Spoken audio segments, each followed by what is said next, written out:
Hari Om.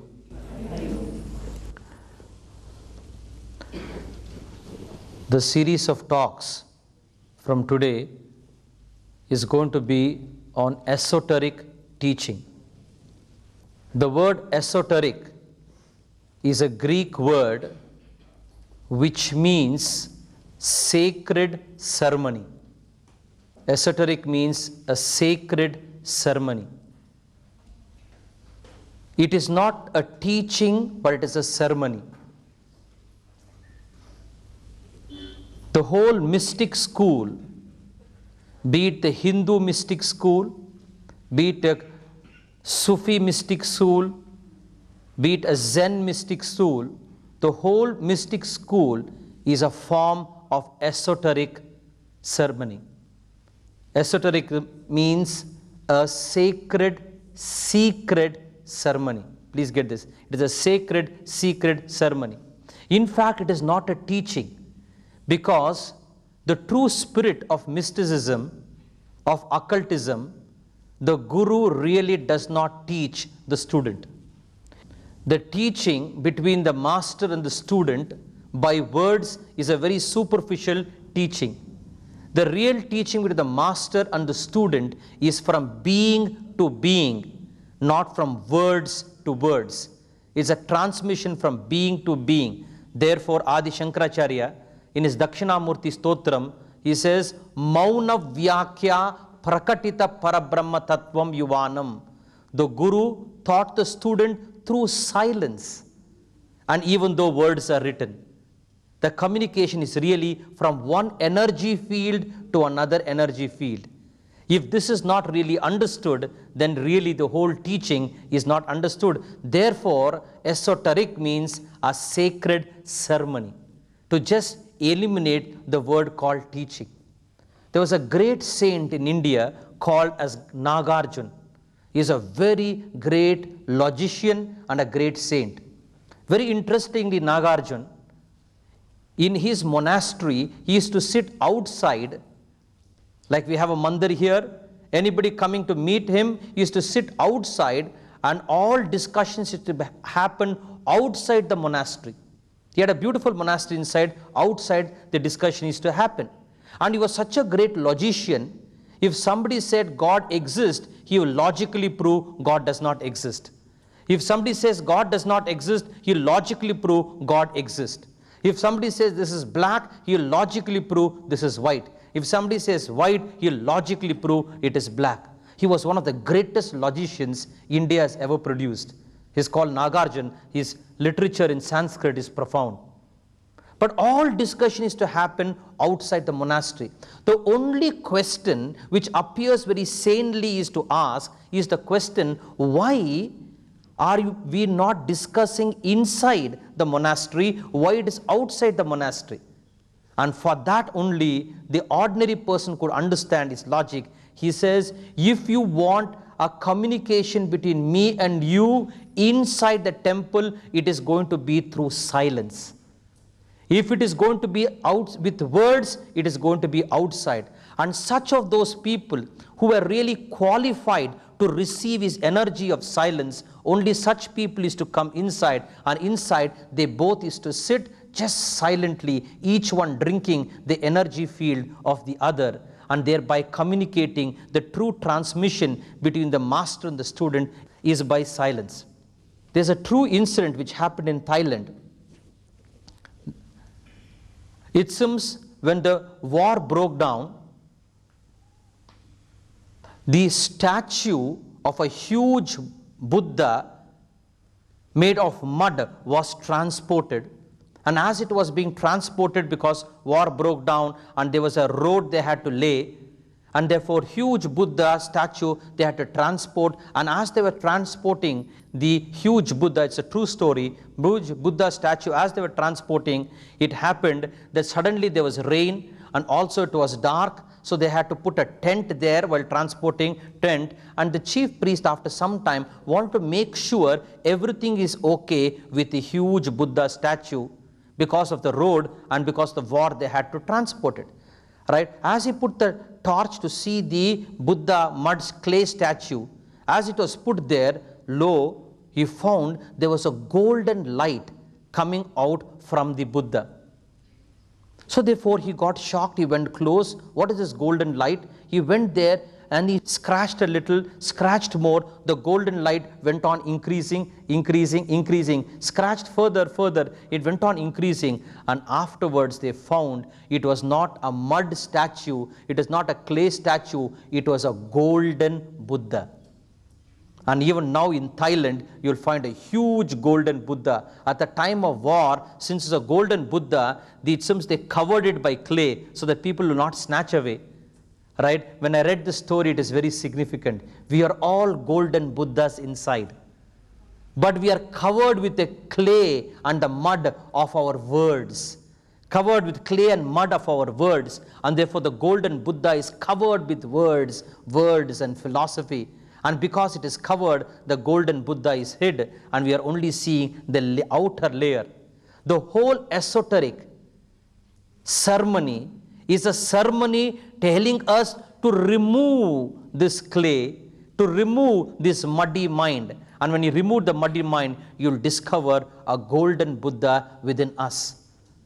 And therefore, please see, one of the most important teaching of esotericism, one of the important teaching, when I say esotericism, I'm meaning the mystic culture, mystic teaching of all religions put together. It's a form of occultism. It doesn't matter it's Hindu, Christian, Muslim, what it is, Sufi. It doesn't matter. Each one has a ceremony. Hindus have a ceremony, Muslims have a ceremony, Sufis have a ceremony. Right? So therefore, now one of the most important teaching of esotericism is this. Man is basically a forgetful being. Since we are a forgetful being, forgetfulness is the greatest sin. We are forgetful of our Buddhahood. We are forgetful of our divine nature.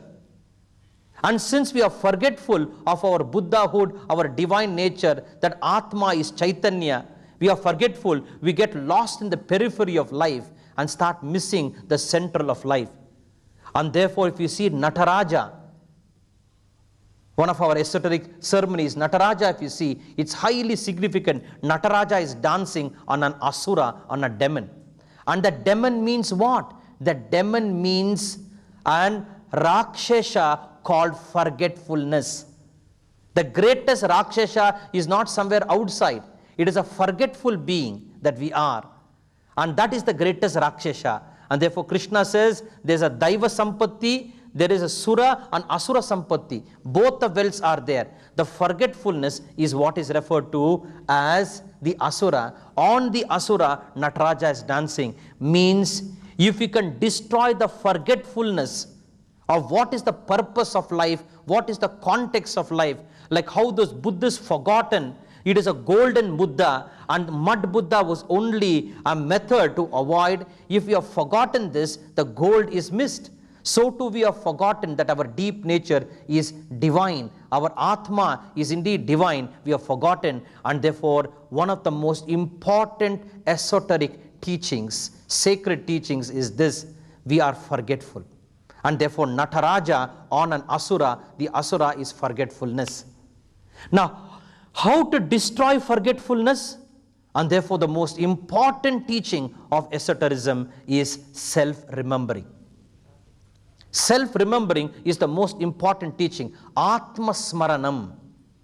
Gurdjieff called it, a great Russian mystic, Gurdjieff called it as self-remembering, which is drawn from the Veda, drawn from Patanjali, which is called Atma Smaranam. We have to always remember ourselves.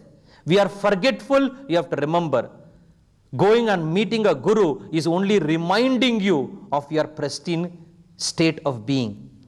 And therefore, Nataraja on an Asura means Asura is forgetfulness, right? Nataraja stands for self-remembering. And what is that we have to remember? We have to remember one thing, that you can either operate from a mechanical center or you can operate from a magnetic center. My students who have done my Mantra Yoga program will know this. This is a very important teaching, the third very important teaching of esotericism, of the world occult traditions. That two centers are there in us. There is a mechanical center in us. There is a magnetic center in us. And if there is a mechanical center in us, we are lost in the mud of life. And if you are operating from a magnetic center, it is like the golden Buddha. Both these centers are. Your energy is where right now? Is in the mechanical or in the magnetic? And if you closely see, most of us are mechanical. The way we move our body is mechanical. The way we think is mechanical. If you are a Hindu, it is a Hindu-oriented thinking. If you are a Christian, it is Christian-oriented thinking. If you are a Muslim, it is Muslim-oriented thinking. So everything is mechanical, mechanical, mechanical. When you are operating mechanically, what is happening? You are operating from the lower centers of your being. And when you operate from the lower centers of your being, it is like a multi-story building. From the basement, if you are looking at life, your perception of the world is going to be from the basement. But if you are operating from the magnetic center, and we will see in the course what magnetic center is, then you start watching the life from the top of your terrace, the view of the world is going to be very different. So therefore, I want you to all observe, are we operating mechanically or are we operating from a magnetic center? And if you are operating mechanical, even our prayers, if you see, is all mechanical, isn't it? Even pray also, it's mechanical. I always give this my life workshops.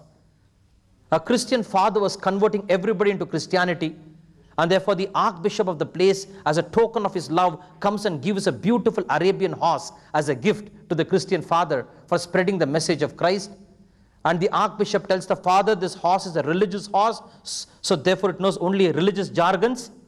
So if you want a horse to gallop, you have to say, oh God. You want the horse to gallop faster, you have to say, oh God. And if you want the horse to stop galloping, you have to say, hallelujah. This person said, so simple. He sits on the horse and starts galloping, lightning speed. Oh God, horse gallops. The way horse was going, top of the hilltop, and the way it is going, it is not slowing down. And it is not slowing down, then he pulls the reins and tells it to stop, it is not stopping. Unfortunately, his memory works. In order to stop, you have to say what? Hallelujah. And he says, hallelujah, and abruptly the horse stopped. When the horse stops, fortunately, it was at the edge of the cliff. And when he looks down, thousands of feet below, 1 second his memory have failed, you have fallen down the cliff. He turns up and says, oh God, thank you. And the horse gallops. See, even the word, oh God, is so mechanical. Please look, we operate very mechanically. The way we move our body is mechanical. The way our emotions, have you looked? You look at a person, you have strong likes and dislikes. Once you live mechanically, you are living from the basement of your life. But once you become conscious of your mechanicalness, your higher chakras will start opening. And a magnetic center will open up. This is one of the most important teachings of esotericism. That is, first, man is a forgetful being. We have forgotten our inner Buddhahood. Second, to remove this forgetfulness, we have to remember our birthright. And to remember, as you remember, you will destroy your mechanicalness and you will awaken your magnetic center. And more the magnetic center gets opened, when you are with the Guru, you will learn from his energy field and not from his superficial words. You learn from his energy field, and it is from being to being is true communication really possible. Now I just want all of you apply the lock and key method and see, are you operating mechanically as you are listening to my discourse? Are you listening mechanically? Oh, Swamiji said in the previous class, he said there, are you listening mechanically or are you listening with a sense of a real energy where it is magnetic? And you start opening and you will find a different dimension of learning will start happening. Hari Om Tat Sat.